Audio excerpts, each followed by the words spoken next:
Beleza? Professor Cauã aqui. A gente vai para a nossa aula de física do segundo ano. O tema da nossa aula é fenômenos ondulatórios. Bom, a gente vem falando aí de algumas coisas dentro da ondulatória.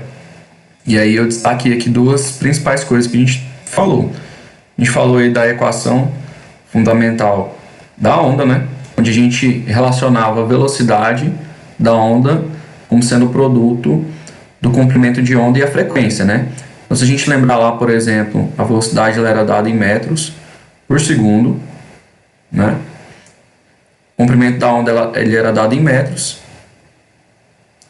e a frequência dada em hertz, né? Que poderia ser também 1 sobre segundo, né?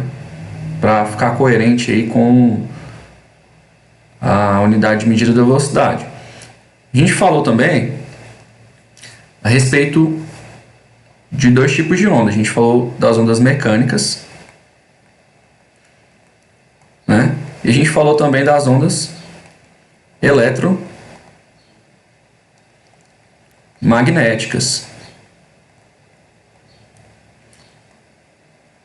E a gente diferenciou essas duas ondas como sendo as ondas que precisam de um meio, certo? Precisa de um meio. E as ondas que não precisam de um meio para se propagar, certo? Elas podem se propagar por um meio? Podem. Por exemplo, a onda eletromagnética ela propaga onde tem ar? Sim, mas ela não necessariamente precisa do ar para se propagar. Já a onda mecânica ela precisa de algum meio, por exemplo, o ar, a água, né? E aí a gente definiu lá que, por exemplo, as ondas mecânicas elas eram, por exemplo, o som, né? O som ele poderia ser uma onda mecânica. Onda no mar, né? Corda de violão, mola, tudo isso era onda mecânica, né? E as ondas eletromagnéticas, no geral, a gente falou que era a luz, certo? A gente falou da luz e a gente falou ainda que essas ondas elas poderiam ser as ondas que a gente conhece, por exemplo, micro-ondas, raio-x e outras ondas, né? Mas todas essas ondas elas estão aqui inclusas na luz. Depois a gente falou das ondas estacionárias, que eram o quê? Eram aquelas ondas onde tinha um tipo de interferência, né? A gente falou da interferência para essas ondas que elas eram estacionárias. E aí a gente falou que a regra aqui para a equação das ondas continuava valendo. A diferença é que a gente ia ter duas ondas sobrepostas lá, por exemplo, né? A gente ia ter uma onda indo, por exemplo, e uma onda voltando, né? A gente poderia pensar numa segunda onda aqui, ó, voltando, certo? E aí, a ideia é que a gente agora vai falar sobre alguns fenômenos ondulatórios aí. Eles estão relacionados com as ondas eletromagnéticas. Então a gente vai falar de três fenômenos. A gente vai falar da reflexão,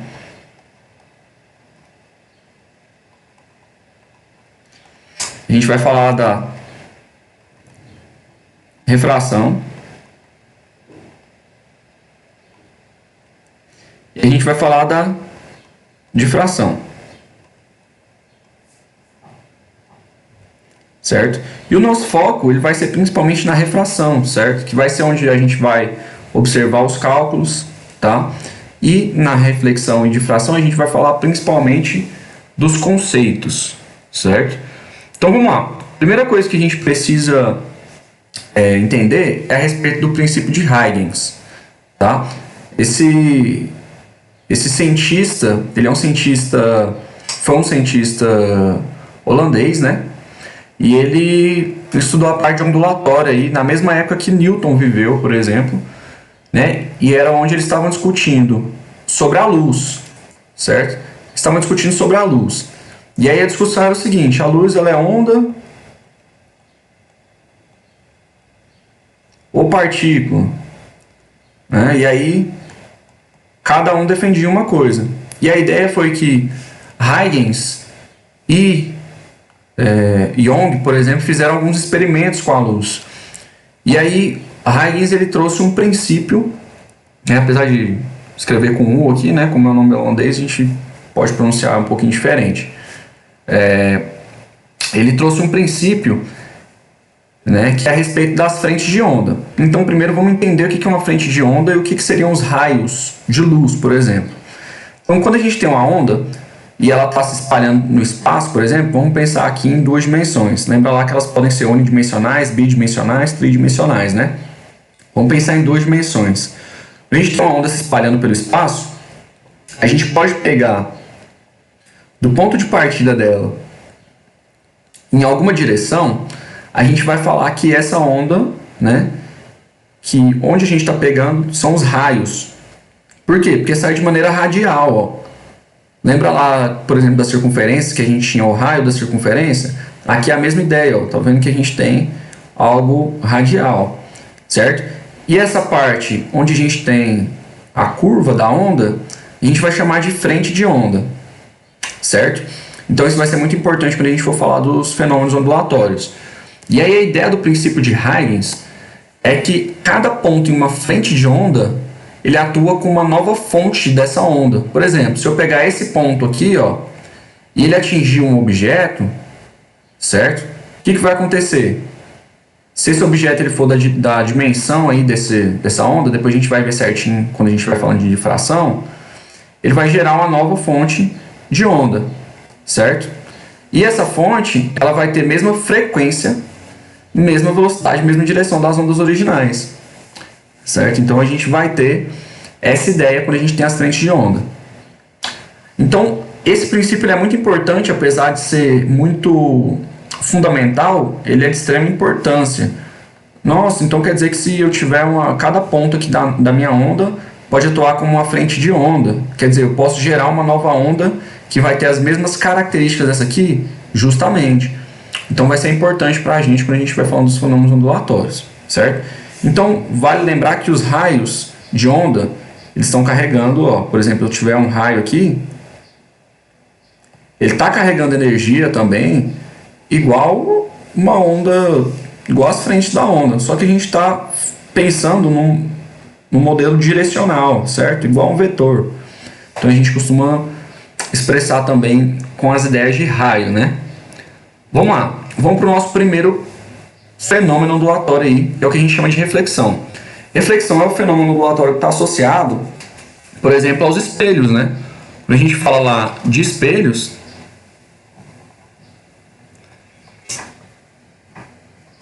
a gente lembra justamente de reflexão. O que o espelho faz? Ele reflete as imagens, né? Ele reflete a luz. Então, o que a gente pode pensar em outra coisa relacionada com reflexão? Os metais. Ah, como eu sei que um objeto é um metal? Ó, metal, ele, quando a gente olha para ele, a gente sabe que a gente percebe que ele reflete a luz. Então a gente sabe, esse objeto aqui ele é feito de metal, né? É uma das características dos metais, né? Refletir a luz. Então qual que é a ideia da reflexão?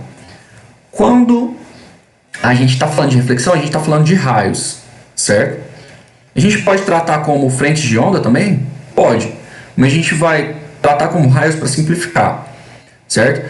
Então a gente vai ter aqui, ó, quando um raio de luz ele atinge um objeto que pode refletir luz, exemplo, um metal, um espelho, o que a gente vai pensar? Primeiro, a gente está falando aqui, ó, nesse caso, de uma superfície plana, tá certo? Essa regra aqui ela vale para uma superfície plana. Quando a gente tem um raio incidente, que eu representei aqui, a gente está representando aqui pela letra R e pela letra I, de raio incidente e raio refletido aqui, qual que vai ser a relação entre eles? A relação é que o ângulo com que esse raio atinge a superfície plana vai ser o mesmo ângulo com que essa onda vai ser refletida. Então, a ideia da reflexão é que o ângulo de incidência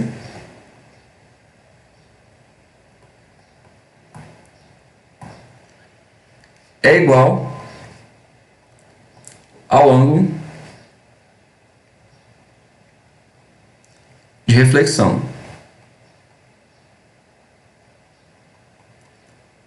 Certo? O ângulo de incidência é igual ao ângulo de reflexão. E quem que é o ângulo de incidência aqui? O Izinho. Quem que é o ângulo de reflexão? É o R. Certo? Então a ideia é que a reflexão ela é um fenômeno que para a superfície plana ele vai ocorrer dessa maneira aqui. Certo? Tá, e qual que é a outra maneira que ele pode ocorrer? Bom, aí vai variar dessa superfície aqui. Mas a ideia é que a onda ela atinge um objeto. A ideia mais fundamental da reflexão é que a onda atinge um objeto, ela vem aqui à frente de onda.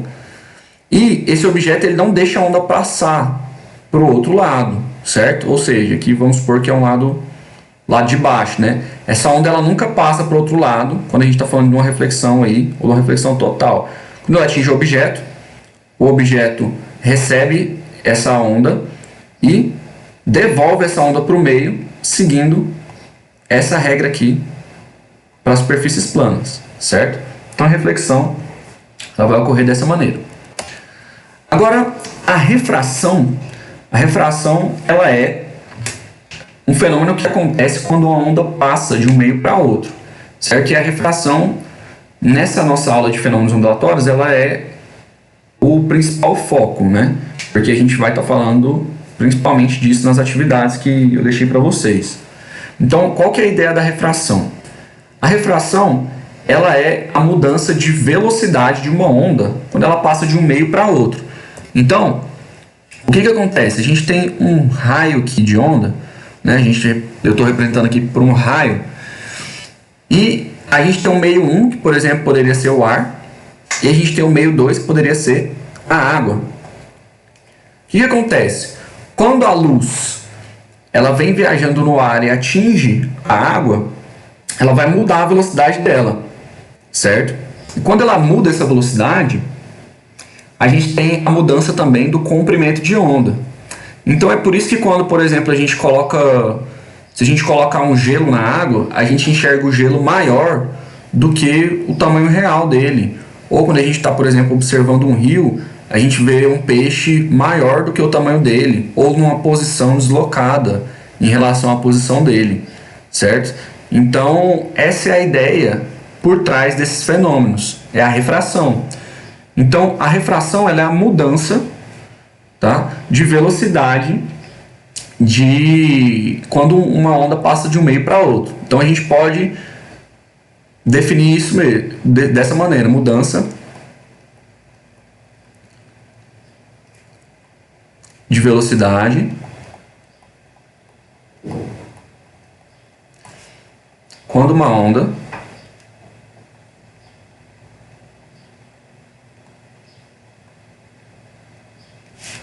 passa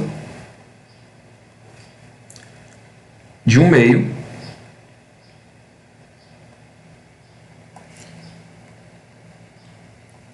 para outro. Certo? Então é a mudança de velocidade quando uma onda passa de um meio para outro.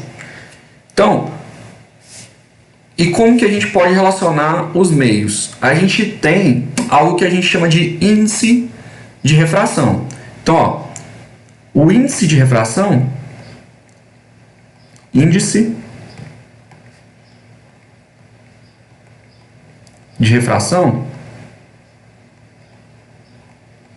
ele relaciona a velocidade da luz no vácuo, né, que é bem próximo à velocidade da luz do ar, com a velocidade da luz em outros meios, né, que é o meio que a gente está querendo saber a refração. Então a gente pode falar que o índice de refração N, ele é a velocidade da luz, C, dividido pela velocidade no meio, V. Ou seja, se for igual a 1, quer dizer que a gente está no ar ou no vácuo, né? A gente rigorosamente a gente estaria no vácuo, né? Mas no ar é muito próximo a 1. E quando a gente está em outro meio, por exemplo, a água, a gente sabe que a velocidade da luz na água é menor, então a gente vai ter um índice de refração maior que 1 aí. Então a gente poderia colocar, ó, o índice de refração no ar, ele é igual a 1. vou colocar aproximado, tá? Ou no vácuo, né? E o índice de refração em outros meios, ele sempre vai ser maior que 1, certo? Por quê? Porque a gente está falando aí de presença de matéria, né? E aí a velocidade nesses meios eles vão ser maiores que 1. E aí vale lembrar, né, que a velocidade da luz ela é 3 vezes 10 a oitava metros por segundo. Então é uma velocidade absurda aí, né? Velocidade de 300 milhões de metros por segundo. É a velocidade com que a luz percorre o meio aí, né? Então a gente pode destacar algumas coisas. Quando a gente tem dois meios diferentes, a gente pode ter duas coisas acontecendo. A gente pode ter o raio de luz passando de um meio para outro e alterando seu ângulo, ou a gente pode ter o raio de luz passando para outro meio sem alterar o ângulo. Bom, vamos lá. Quando a gente falou de reflexão, a gente tinha um ângulo de incidência e o ângulo de reflexão. Aqui a gente vai ter o ângulo de incidência e o ângulo de refração, certo? Então a gente pode falar do raio incidido e o raio refratado. Como que a gente vai relacionar isso? Aqui eu coloquei um θi, que quer dizer que é o ângulo de incidência. E aqui um θr, que é o ângulo de refração, certo?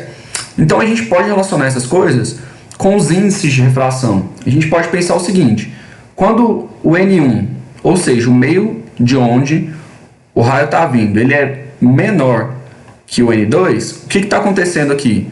O N1 ele é menor que N2, então, consequentemente, o θ1 ele é maior que o θ2, certo? E esse θ ele é em relação a quem? Em relação a uma linha imaginária aqui, que faz uma normal aqui com meio, ou seja, um ângulo de 90 graus com a minha superfície.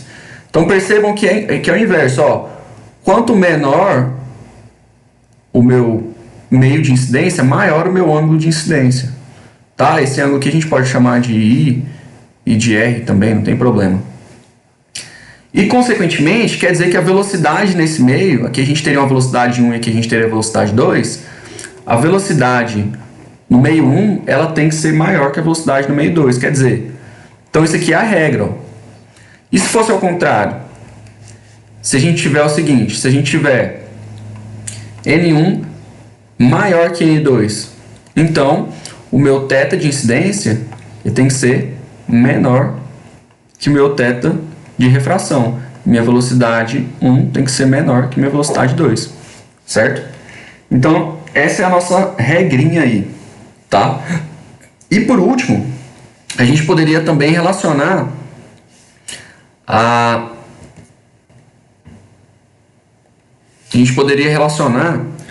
o índice de refração N1 com a velocidade 1, ela sempre vai ser igual ao índice de refração 2 vezes a velocidade 2, tá? Então essa é uma regra também para refração, certo? Bom, agora do que a gente pode falar?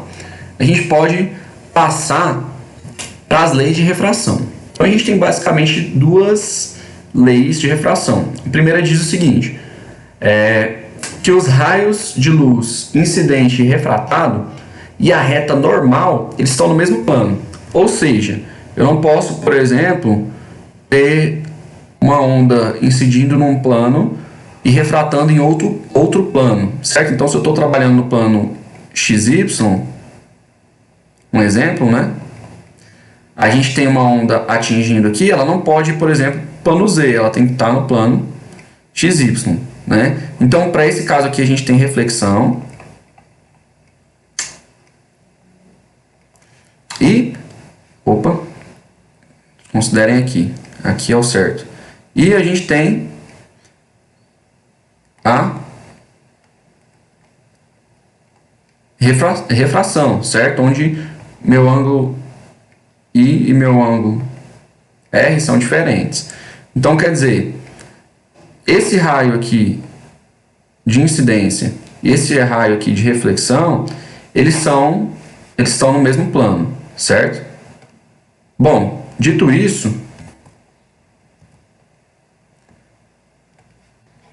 a gente pode pensar o seguinte, que existe uma relação entre os meios de reflexão, né, e os meios de incidência e o meio de refração. E aí a gente vai ter a nossa segunda lei da refração, que também é chamada de lei de Snell, tá? Diz o seguinte, que a razão entre os senos dos ângulos de incidência e refração é igual à razão entre as velocidades da luz no meio incidente e refratado, certo?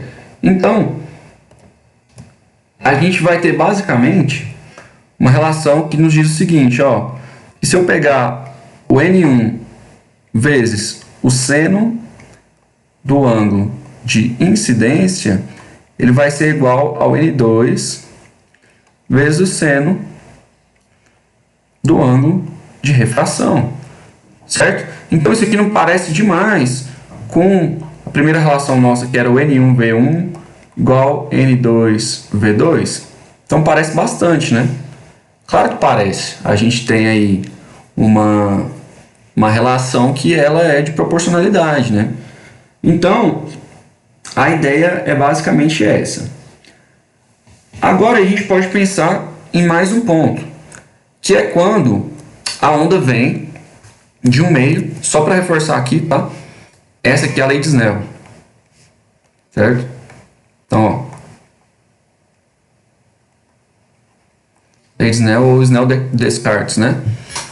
Às vezes a onda ela vai vir de um meio em que o N2 ele é menor que N1, certo? Ou seja, aqui é incidência e aqui é refração, certo? Então, quando isso acontece, a gente tem um ângulo limite, ou seja, que a onda ela só vai sair desse meio para esse meio se o meu ângulo for maior que esse ângulo limite. Então, para a gente calcular esse ângulo limite, é só a gente pensar o seguinte, ó, a gente vai chamar o ângulo de limite de L, certo? Então, a gente vai lembrar que é o limite. E a gente vai dizer o seguinte, que o seno do ângulo L, ele vai ser sempre igual ao N menor, dividido pelo N maior, e ele sempre tem que vir, ele sempre sai do N, o raio ele sempre está vindo do N maior para o N menor, certo? E aí a gente tem algumas considerações. A gente pensar aqui, por exemplo, que o N menor, ele é o N2, né? Então o N1, ele tem que ser maior que N2, né? Que é justamente o que a gente acabou de falar aqui. E aí a gente tem algumas considerações. A gente pode dizer que quando o θ de incidência ele é igual a L, a gente tem um raio que ele passa rasante. O que é rasante? Ele vai ser perpendicular àquela linha normal, certo? Ou seja, ele vai estar na superfície. Quando a gente tiver um θ que ele seja menor aí, a gente vai ter a refração, certo? Então, é basicamente essa ideia que a gente tem aí. Quando for maior, reflexão, né? Então, é basicamente essa ideia de ângulo limite. O cálculo do ângulo limite ele pode ser feito aqui, certo? Bom, vamos falar rapidamente do terceiro conceito, que é a difração. A difração ela utiliza o princípio de Huygens quando uma onda ela atinge um objeto ou uma fenda, né, que é do tamanho mais ou menos do comprimento de onda dela. Então isso serve para a luz, né? Se a gente pensar aqui, o comprimento de onda ele teria que ser do tamanho do objeto. Quando isso acontece, a gente tem, a partir do princípio de Huygens, a formação de uma nova onda. Então, a difração ela poderia ser dita como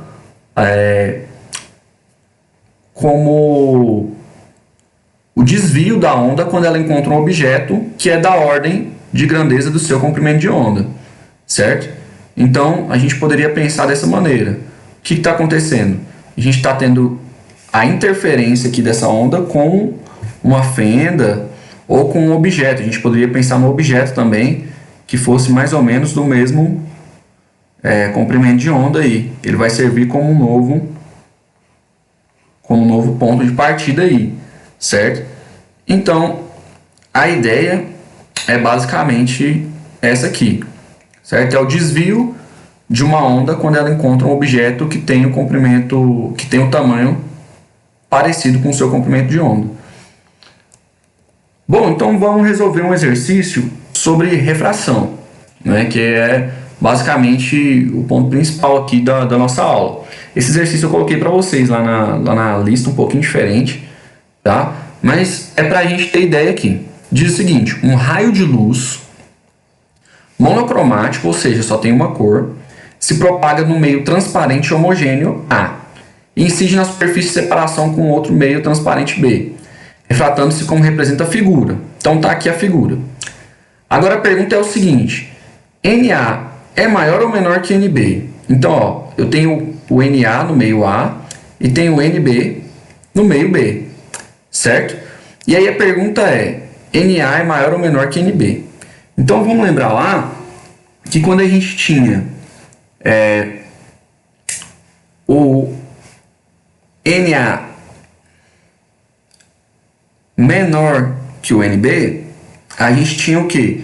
A gente tinha o ângulo 1 maior que o ângulo A, né, de incidência de A, era maior que a incidência de B. E quando a gente tinha o NA maior, a gente tinha exatamente o inverso, né? O θA ele deveria ser menor que o θB. Então, se a gente observar aqui, ó, esse ângulo ele é menor que esse ângulo, né?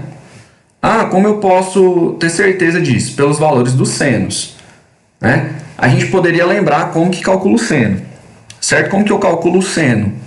Ele pode ser o cateto oposto ao ângulo dividido pela hipotenusa. Para esses dois casos, a gente tem dois triângulos aqui, ó. A gente tem um triângulo aqui e a gente tem um triângulo aqui, cujos lados são 3 e 4, né? Só que a gente não tem o valor da hipotenusa. Então, vamos relembrar lá o teorema de Pitágoras, que dizia o seguinte para a gente, ó. A hipotenusa ao quadrado é igual à soma dos catetos ao quadrado, ou a soma do quadrado dos catetos, né? Se eu quiser o valor da hipotenusa, é o quê? 3 ao quadrado mais 4 ao quadrado. Esse aqui é o triângulo pitagórico, né?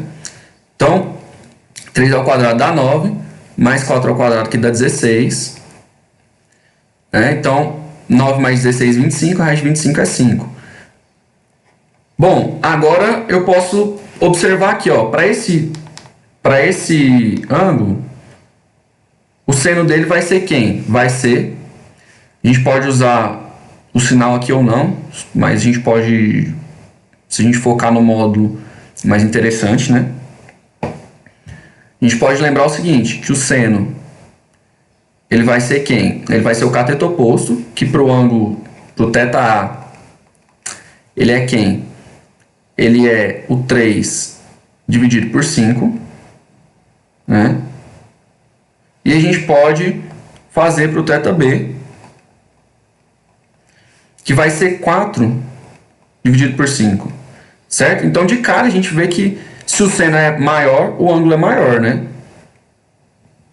Então, ó, 3 dividido por 5 vai ser 0,6 e 4 dividido por 5 vai ser 0,8, né? Então, quer dizer, θB é maior. Se θB é maior, o que quer dizer? Quer dizer que o NB é menor e o NA é maior. Então, quer dizer, NA é maior ou menor que NB? Então, NA é maior que NB. Ok, respondemos a primeira. Qual a razão entre NA e NB? Se a gente lembrar lá da nossa lei de Snell, ó, isso aqui é a letra A, tá? A gente lembrar da nossa lei de Snell, a gente tinha o quê? A gente tinha que A seno θ A sempre é igual a NB seno de θ B, certo? Tá pedindo a razão entre NA e NB. Então, ó, NA sobre NB é igual a seno B, né? Seno θ B, dividido seno θ A. Então, o que vai ser isso? Vai ser 0,8 dividido por 0,6. Então, 0,8 dividido por 0,6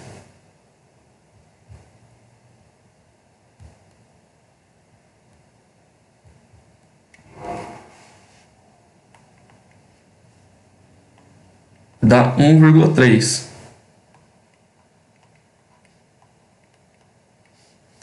Certo? Então, 0,8 dividido por 0,6 vai dar 1,3. Então, quer dizer, a gente encontrou aí a razão entre os meios. E por último, a gente pode falar do ângulo limite, né? O ângulo limite vai ser quem? Vai ser sempre o meio, ou o índice do meio menor, dividido pelo índice do meio maior. Mas a pergunta é só a seguinte: existe um ângulo limite para refração? Bom, para existir um ângulo limite, a gente precisa que a luz venha do meio com índice maior para o meio com índice menor, certo?